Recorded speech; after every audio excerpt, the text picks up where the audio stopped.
Shalom saudara-saudara yang terkasih di dalam Tuhan kita Yesus Kristus. Senang sekali saya bisa menyapa saudara-saudara di dalam virtual ini. Saya akan membagikan kepada kita renungan yang terambil dalam Yeremia pasal 17 ayat 7 sampai dengan ayatnya yang ke-8. Baik, saya akan membacakan untuk kita.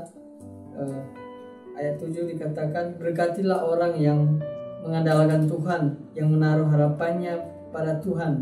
Ia akan seperti pohon yang ditanam di tepi air, yang merambatkan akar-akarnya ke tepi batang air, dan yang tidak mengalami datangnya panas terik, yang daunnya tetap hijau, yang tidak khawatir dalam tahun kering, dan yang tidak berhenti menghasilkan buah."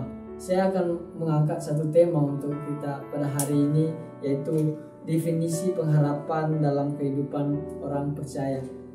Kita terlebih dahulu mengerti bagaimana pengharapan itu secara umum, dan pengharapan secara umum adalah seseorang yang memohon sesuatu yang ia inginkan agar terpenuhi keinginannya, dan juga sesuatu itu sehingga sesuatu itu bisa terjadi. Artinya pengharapan adalah suatu proses penantian akan hal-hal yang akan terjadi nanti dalam kehidupan kita.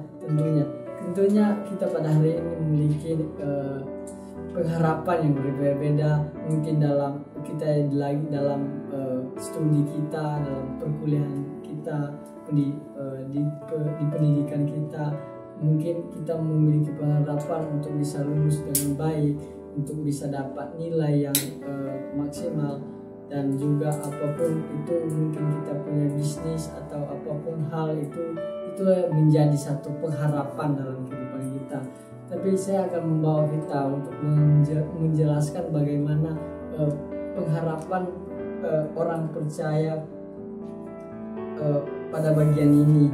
Dan di sini saya akan baca ulang kepada kita adalah ayat 7 dikatakan, "Diberkatilah orang yang mengandalkan Tuhan, yang menaruh harapannya pada Tuhan." Tentunya kalau kita melihat dari ayat sebelumnya, kalau kita baca dari ayat pasal 17 dari ayat 1 sampai ayat yang ke-8, kalau kita melihat itu adalah sebuah pergumulan Nabi Yeremia. Kalau kita melihat Nabi Yeremia ini adalah seorang yang dipakai Tuhan dengan luar biasa, yang dipakai Tuhan untuk menyampaikan pesan Allah kepada bangsa Israel, yang dimana bangsa Israel itu menjauh daripada Tuhan, menyembah berhala, hidup dalam dosa gitu. Dan apa yang mereka perbuat itu mendudukakan hati Allah, sehingga juga menyampaikan pada Nabi Yeremia pesan yang akan disampaikan dari Biblia kepada bangsa Israel ini, dan Tuhan akan menghukum bangsa Israel ini. Tapi bagaimana kalau kita melihat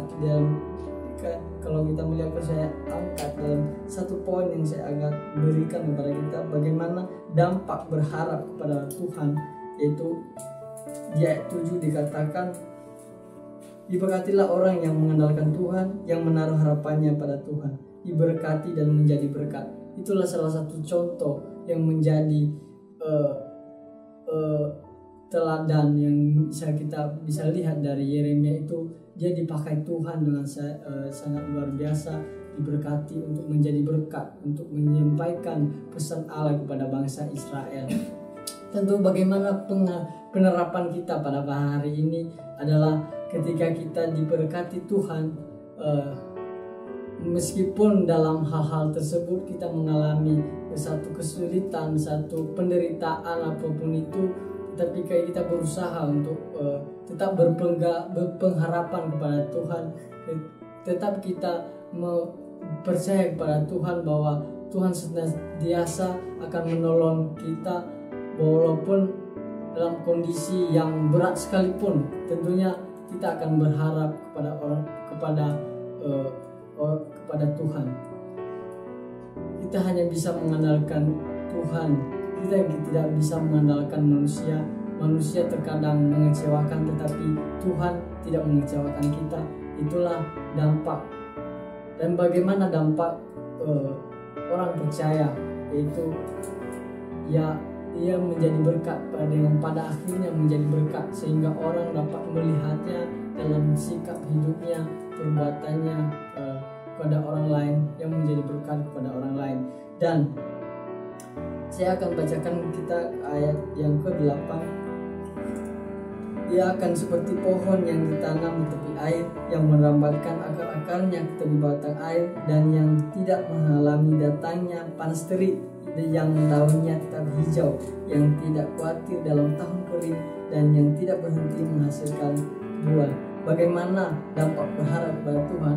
Poin yang kedua adalah memiliki kehidupan yang bertumbuh dan berbuah. Kalau kita melihat dalam ayat ini dikatakan dia seperti, diumpamakan seperti pohon. Kalau kita melihat pohon yang tumbuh subur, tentunya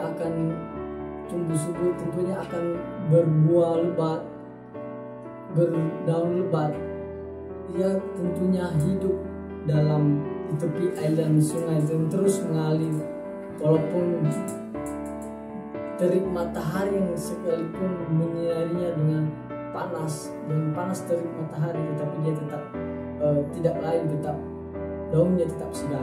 Begitu juga kehidupan kita, bagaimana ketika kita mengalami berbagai masalah, berbagai percobaan, tetapi kita tetap kuat di dalam Tuhan, bahwa kita berharap bahwa Tuhan adalah satu-satunya jalan untuk kita